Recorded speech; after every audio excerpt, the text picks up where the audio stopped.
Well, this is my workshop here in the museum, and this is where I do restoration work for the museum for a lot of art pieces. And then I also do restoration for churches around the world.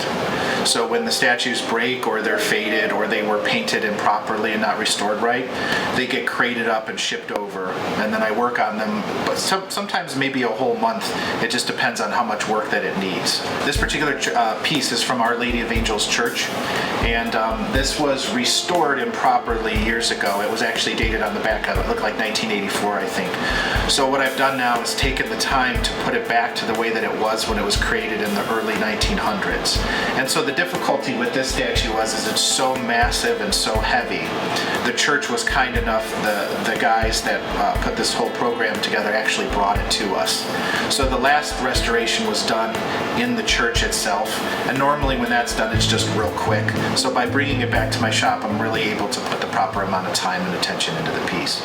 We're up to probably about 75 statues now, and there actually are more in storage right now that we're working on and restoring, and then also expanding the museum next door too, so that we can show more of the art that we have. I just wanted to start collecting some art by myself, for myself. And then what I realized is a lot of the art that I was purchasing was in such poor shape. So I just thought to myself, well, maybe I can fix it. So that's kind of how the whole thing started.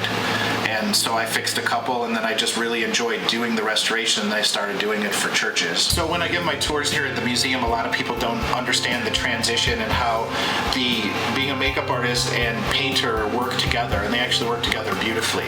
So in here we take pigments, we combine them with linseed oil, and then you paint your statue.